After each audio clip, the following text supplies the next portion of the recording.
રાજકોટના ward number 14માં ભાજપના ઉમેદવાર કેતન પટેલના ફોર્મ સામે વાંધો રજૂ કરાયો છે।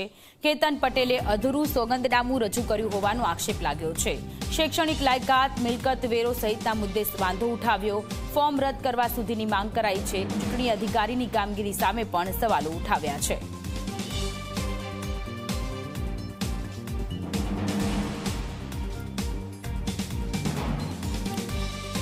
સોગંદનામું ખોટું કર્યું હોય તો એનું ફોર્મ રિજેક્ટ થાય। અત્યારે એ રિજેક્ટ કરતા નથી। ભૂલ એવી છે એને કોઈ પણ મેન્ટેન નથી કર્યું। એની મિલકત છે તો મિલકતનો ટેક્સ નથી ભરેલો। પછી બીજા નંબરમાં કે એ કેટલું એજ્યુકેશન ધરાવે છે એનું સર્ટિફિકેટ નથી હાજર કર્યું।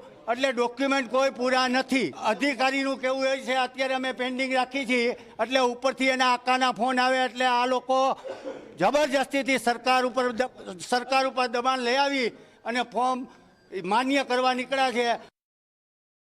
આજે ફોર્મ ચકાસણીનો દિવસ હોય ત્યારે સ્વાભાવિક વાત છે કે આ કોંગ્રેસ એની હાર ભારેલી છે। કોંગ્રેસ બે બકોડી થઈ ગઈ છે અને કોઈ પણ જાતના મુદ્દા વિના આ વાંધા ઉઠાવી રહી છે।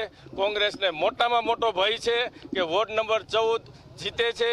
એક પણ જાતની ભૂલ નથી અને જે આ કોંગ્રેસનો વાંધો છે એ ખોટો છે અને આક્ષેપવાળો છે। અધિકારીઓને જે નિર્ણય અધિકારીઓને જે લેવાનો હશે લઈ લેશે। બાકી કોંગ્રેસ છે બે કાબડી થઈ ગઈ છે અને પોતાની જાતને હાર ભાડી ગઈ છે। અભ્યાસના પૂરામાં ટેક્સ બાબતના મારું કોર્પોરેશનનું એમાં સર્ટિફિકેટ જોડાયેલું છે અને અભ્યાસનું જો એમાં લખાણ છે તો એ અત્યારે કાયદા મુજબ છે એ હમણાં લખાણ કરીને આપી દીધેલ છે।